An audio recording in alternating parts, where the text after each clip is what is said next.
Loh, apa kabar? Ketemu kita di akhir pekan ya. Cuaca masih cerah seperti kemarin karena kelihatannya setelah dilanda hujan berpekan-pekan kita sekarang ini mulai agak cerah sedikit gitu. Cuman tetap seperti yang kita semula yang nggak cerah itu wajah si Ibu Sri Mulyani, Bung Rocky. Nggak yang nggak cerah itu wajah orang orang Departemen Keuangan. Itu setidaknya saya lihat ketika mereka jumpa pers dengan Pak Mahfud MD. Sebelumnya Ibu Sri Mulyani malah ngajak Pak Mahfud untuk duet untuk membersihkan Kementerian Keuangan gitu, Bung Rocky. Kita lihat psikologi dari Sri Mulyani yang sebetulnya dia merasa bersalah, tetapi dia cukup arogan untuk mengatakan bahwa itu aparat saya. Tapi kalau kasus semacam ini dipertahankan dan Sri Mulyani hanya ingin berduet dengan Mahfud, itu artinya dia melempar tanggung jawab juga pada Pak Mahfud kan. Kan mestinya keterangan Mahfud itu cukup bagi dia untuk memanggil satu persatu, melaporkan ke Kejaksaan atau KPK. Jadi harusnya keterangan Mahfud itu jadi alasan Sri Mulyani untuk membenahi dirinya sendiri, bukan dia dan Mahfud yang membenahi proyek itu. Mahfud banyak urusan lah, masa Mahfud suruh, dia juga Menko Polhukam itu cuma jadi oversight komite atau memantau dari arah tertentu. Jadi Sri Mulyani ada di dalam dilema dan dilema itu mesti dia pecahkan dengan mundurkan diri supaya bebas ya dari tekanan-tekanan publik internasional terutama. Tapi kan kita tahu bahwa siksatnya Sri Mulyani itu juga menunjukkan banyak hal yang masih ingin dia sebut aja dengan kasar dia mau sembunyikan. Jadi kalau moral itu udah nggak ada ya susah dan orang akan menganggap seluruh keterangan Sri Mulyani upaya untuk menutupi sebetulnya kasus itu. Jadi kita kembali pada soal pertama yaitu ada temuan 400 lebih manusia di Departemen Keuangan dari 2009-2003 lakukan sebetulnya pencucian uang lah kalau bahasa kasarnya itu. Dan itu artinya uang haram yang dicuci kan. Nggak mungkin uang yang bersih itu dicuci lagi itu. Ini uang kotor semua tuh yang kemudian disebut sebagai transaksi yang dicurigai. Jadi istilah itu saja udah menunjukkan bahwa memang kebejatan itu ada di Departemen Keuangan yang sebetulnya diasuh dengan baik oleh Sri Mulyani, tetapi dia nggak kontrol. Dan ketiadaan kontrol itu yang menyebabkan moral hazard. Sri Mulyani sebetulnya bertanggung jawab kenapa ada moral hazard. Padahal remunerasi segala macam insentif sudah diberikan. Jadi sekali lagi ini bukan sekedar soal 360 triliun atau 460 orang yang terlibat di situ. Tapi pertanggungjawaban Sri Mulyani terhadap ketidakmampuan dia untuk menegakkan moral di dalam Departemen Keuangan.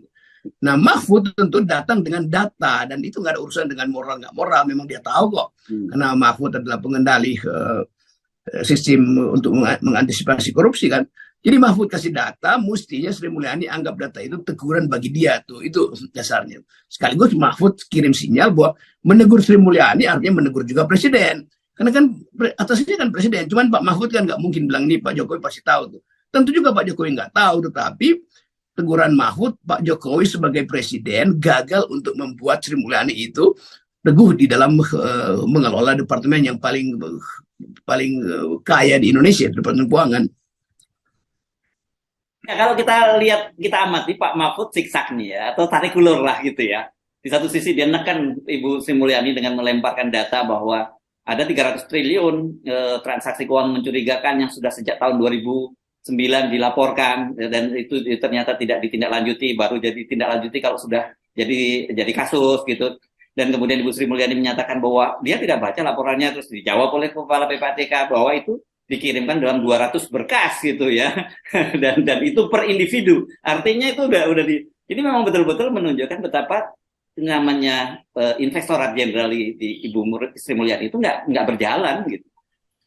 Ya kalau ada 200, kalau mungkin 2 kali ya oke apa itu. 200 kali itu artinya WA-nya Ibu Sri Mulyani udah hang sebetulnya tuh. Tiap kali mesti baca 200 file itu kan. Jadi nggak mungkin Ibu Sri Mulyani nggak tahu. Jadi kalau dia bilang, ya itu yang mana tuh? Anda punya staff yang brief Anda atau staff Anda yang menyembunyikan berita itu. Kan tetap ada courtesy call antara PPATK dan Sri Mulyani. Yang mungkin juga lewat WA group. Tapi kan ngeyel beginian itu yang orang anggap Sri Mulyani udah kehilangan ya kemampuan dia untuk menegakkan kepala. Mungkin dia masih bisa menegakkan kepala, tapi hati nuraninya kan terganggu tuh.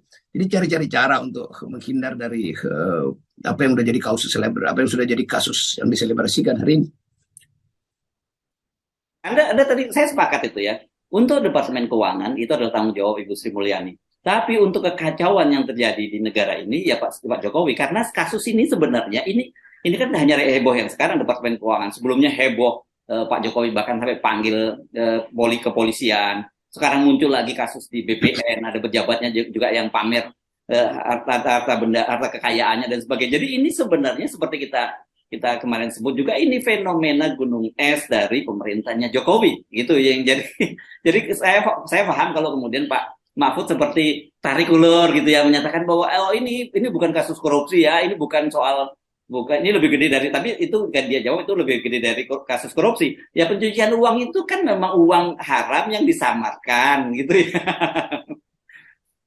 Jadi Pak Mahfud lagi jadi orang bijak lah. Dia bocorin sesuatu, tapi dia lindungi juga Pak Jokowi. Satu waktu mungkin atas tekanan publik harus dinyatakan bahwa seluruh problem ini dilakukan oleh orang-orang Jokowi itu. All the president man, kira-kira begitu kalau istilah Watergate dulu. Sri Mulyani orang yang paling dekat dengan Jokowi dan dipercaya untuk mengurus hal yang paling sensitif keuangan tuh. Dan ternyata bocor di situ.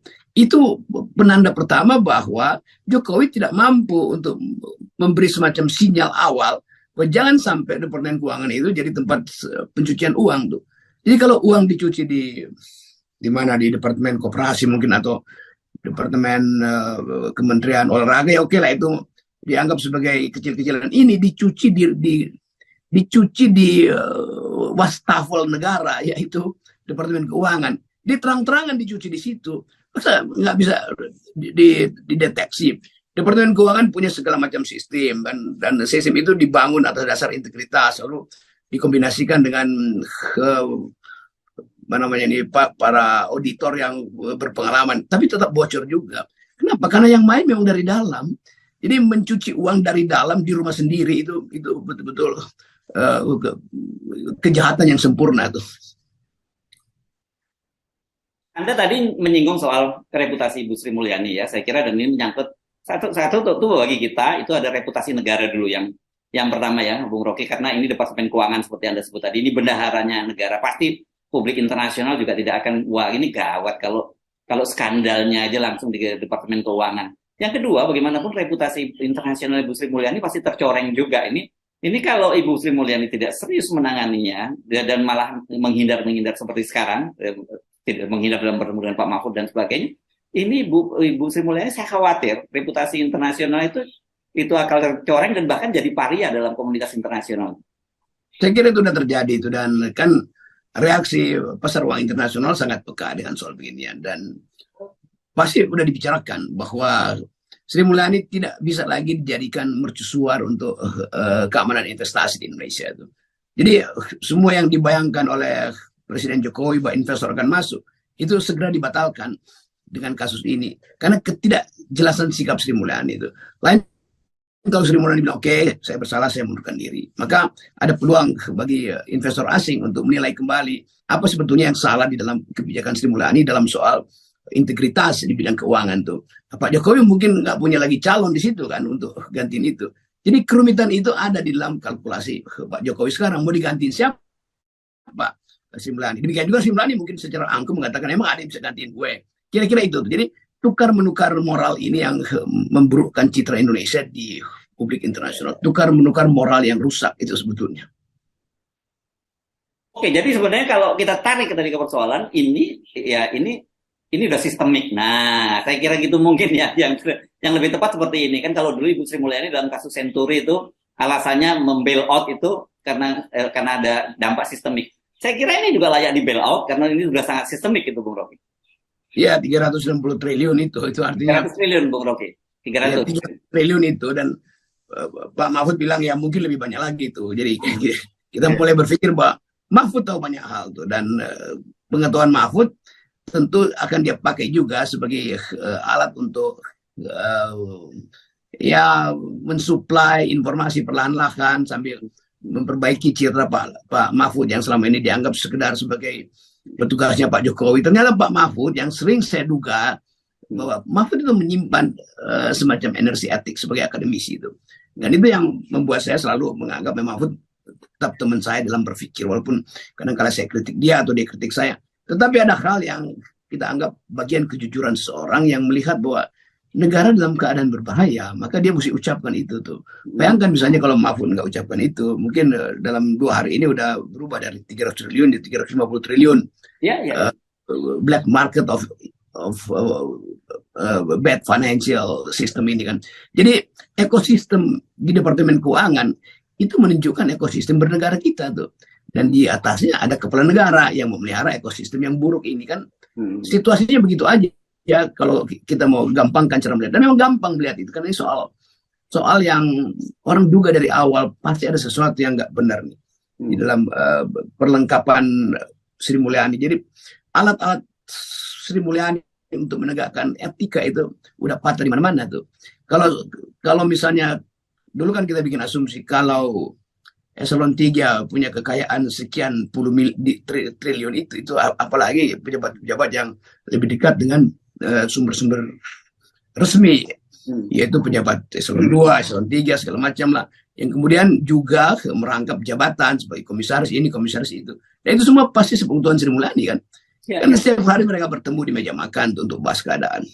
Iya, ya. Ya, memang ada betul. Kalau ini triliun saya kira angka yang dimiliki oleh Rafael Alun Trisambodo ini ya. Satu kan kita tahu yang transaksi mencurigakannya sampai 500 miliar sudah disebutkan. Kemudian ternyata ditemukan safe deposit box dalam bentuk uangnya uang asing semua, tidak ada rupiahnya di salah satu bank ya, baru ketemu satu bank itu kalau dirupiahkan katanya sekitar 37 miliar, Bung Rocky. Belum lagi laporan harta kekayaannya 56,1 miliar, belum lagi aset-aset dia di mana-mana yang disamarkan di atas nama keluarganya dan nominenya, belum lagi uang-uang dia yang lain lah. Saya kira memang gila banget ya untuk seorang level eselon 3 aja mainannya seperti itu gitu.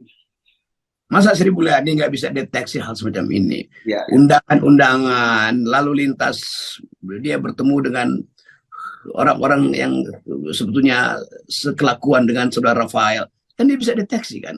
Ya. Tapi mungkin sekali Sri Mulyani juga tutup mata aja tuh, dan baru setelah meledak, lalu dia mulai merasa oke, ada hal yang buruk tuh. Kalau bertahun-tahun seseorang punya safe deposit box untuk mata uang asing, kan itu terlihat dari percakapan atau kasakusuk di antara mereka kan. Lu punya berapa di tempatnya? Lu pindahin deh sebentar tuh. Atau gue pinjam sebentar tuh, dua malam tuh, gue balikin lagi tuh sekian jaminan. Kan itu terlihat sebetulnya di dalam suasana di Departemen Keuangan tuh. Jadi kalau Sri Mulyani tidak paham itu, artinya dia sibuk untuk cari utang dari luar negeri, jadi keluar negeri terus. Sementara dapurnya sendiri itu makin lama makin berantakan tuh. Jadi keadaan itu yang dimanfaatkan oleh gengnya Rafael ini untuk lakukan money laundering terus-menerus tuh. Ya. Itu artinya begitu banyak yang terlibat di situ, termasuk orang-orang dekat Sri Mulyani yang punya kapasitas untuk mengintai itu, tapi diam juga kan. Kan orang di sekitar Sri Mulyani, baik yang staf khusus atau macam-macam itu kan juga tahu kasakusuk di Departemen Keuangan, tapi mereka mungkin juga dapat bagian atau diuntungkan dengan situasi itu. Ya. Dan ternyata begitu ini meledak, ternyata laporan itu banyak sekali muncul, Bung Rocky. Saya banyak sekali mendapat telepon, ada dari pengusaha, dari orang yang melakukan dekat dengan kalangan saya yang bercerita bagaimana modus-modus semacam itu, dan gak kaget saya kalau itu kemudian laporan itu terjadi sejak tahun 2009, karena memang ternyata hal ini sudah berlangsung sangat lama gitu ya. Kalau kemarin misalnya Ibu Sri, kan kita mau nggak mau begini, orang ini katakanlah ambil 2009 sampai 2013. Itu kan 2023, ini kan 14 tahun terjadi. Pak Mahfud kita paham lah, ya, tapi kan nggak bisa sepenuhnya disalahkan Ibu Sri Mulyani. Ibu Sri Mulyani sudah komitmennya luar biasa, saya salut, katanya ini udah ganti 4 menteri. Saya buka datanya lagi, 4 menteri siapa saja ya, ternyata dalam kurun waktu yang 14 tahun tadi itu, Ibu Sri Mulyani sendiri itu sudah menjadi Menteri Keuangan sekarang ini, mulai zaman Pak SBY sampai sekarang itu sudah 12 tahun. Jadi sepenuhnya itu harusnya menjadi tanggung jawab Ibu Sri Mulyani gitu. Kita ajukan satu tesis baru ya, bahwa selama 14 tahun itu dan 12 tahun dikendalikan oleh Sri Mulyani, Departemen Keuangan udah kebobolan 300 triliun. Pertanyaan kita, selama itu partai politik mana yang udah disogok oleh uang haram itu?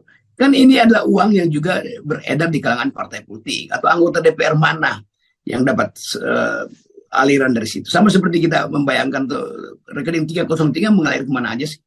Ini juga sama sebetulnya modusnya. Kan ada tahun politik, 3 kali tahun politik, dan itu partai-partai butuh uang tuh. Dan sangat mungkin orang-orang ini memang diselundupkan oleh partai untuk ngerampok keuangan negara, atau mereka punya kepentingan untuk seseorang jadi calon tertentu supaya diuntungkan dalam rangka nanti membela mereka kalau ketahuan modus operandi pencucian uang ini kan. Jadi di dalam 300 triliun itu pasti ada unsur partai politik. Nah itu yang kita tunggu sebetulnya tuh. Oke, Bung Rocky. Jadi kita tunggu angka-angka bermunculan kembali ya. Pak, mungkin kalau dari Pak Mahfud kita berharap, kita nggak yang terlalu berharap dulu. Pak Mahfud kelihatannya kalau saya amati dari jumpa persnya kelihatannya sedang ngerem dulu, siksak dulu, nanti nunggu momentum lagi. Jangan sekarang, karena ini dampaknya bukan hanya pada Ibu Sri Mulyani, tapi langsung pada Pak Jokowi. Saya kira itu yang dihitung oleh Pak Mahfud. Oke, kita dukung Pak Mahfud untuk terus mempersoalkan